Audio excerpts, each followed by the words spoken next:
آب مخیر وہ پانی ہے جس کو عام بول چال میں پانی نہیں کہتے، جیسے گلاب، کیوڑا، سرکہ، یا پانی کے ساتھ اور کوئی خصوصیت لگاتے ہیں جیسے تربوز کا پانی، ناریل کا پانی. یہ آب مخیر کی اقسام میں سے. آب مخیر سے وضو و غسل درست ہے، البتہ ناپاک چیزیں سے پاک ہو سکتی ہے. آب مستعمل، ہم اوپر ایک لفظ استعمال کیے تھے آب مستعمل، یہ استعمال کیا ہوا پانی میں مفہوم دیا تھا. آب مستعمل وہ پانی جسے حدث دور کیا جائے یا ثواب حاصل کرنے کے لیے صرف صرف کیا جائے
کوئی جانور کنویں میں گر کر مرے یا مرا ہوا گر جائے لیکن پھولے پٹے نہیں تو کل پانی ناپاک نہ ہوگا.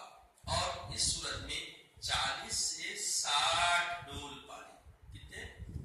40 سے 60 ڈول پانی. کس کے لیے؟ بلی یا کبوتر، بکری سے چھوٹا. ادھر کیا تھا؟ ایک چوہا چڑیا یا 2 چوہے بھی گئے تو اس کے لیے 20 سے 30 ڈول. یا کیا ہے؟ کبوتر یا بلی، بکری سے چھوٹا کوئی جانور گر کے ایسا معاملہ ہو جائے تو اس کے لیے کیا ہے؟ 40 سے 60 ڈول پانی نکالنا ہوگا. 40 ڈول نکالنا واجب اور 60 کا نکالنا مستحب ہے. اگر مذکورہ دو چیزیں بتائی گئی ان میں سے پانی کسی پاک کنویں میں گر جائے، مذکورہ کا پانی کسی پاک کنویں میں گر جائے تو اس کا پانی بھی اسی قدر نکالنا واجب ہے جتنا ابھی جو پولی کے بارے میں گفتگو ہوئی ہے. یعنی ایسی پولی جس میں چوہے گر کے مر گئے تو ایک چوہا گر کے مر گیا یا کبوتر یا بلی، اس صورت میں اس کا پانی کسی اور کنویں میں اتفاق سے چلا گیا. جیسا ڈول بتائے، ڈول استعمال کرے ڈول مگا دیے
پانی قدر واجب سے کم ہو، مثلا 40 ڈول نکالنا واجب ہے لیکن پانی 20 ہی ڈول ہو، کسی کنویں میں ایسا ہوتا، تو اسی قدر نکال دینے سے کنواں پاک ہو جائے گا. اب 40 ڈول نکالنا بولے، اب 20 نکالیں، پھر 20 کا اندر پھر 20 نکالیں گے، ایسا نہیں.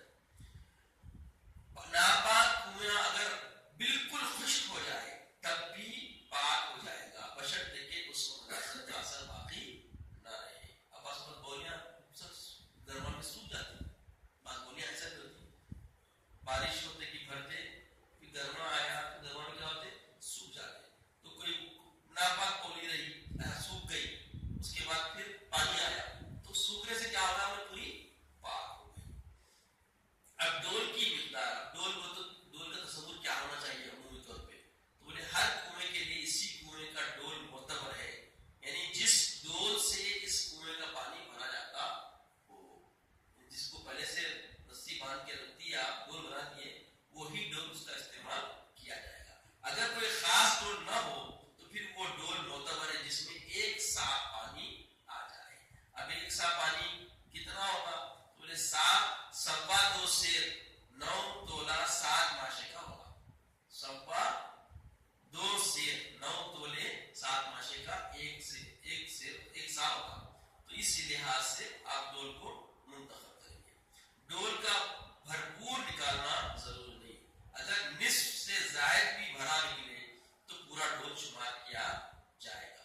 اگر کوئی اتنی بڑی چیز جس میں 20 ڈول پانی سماتا ہو تو اس سے صرف ایک مرتبہ پانی نکال دینا کافی ہے. یعنی اب کوئی ایسی چیز لے لیے جیسے آج کل پیکیج ہے یا ایسے کوئی بڑے بڑے جو نا بالٹیاں ہیں، اگر آپ بھر کے نکالیں تو 40 ڈول آنے کا اس میں مقدار معلوم ہو گئی تو کافی ہے.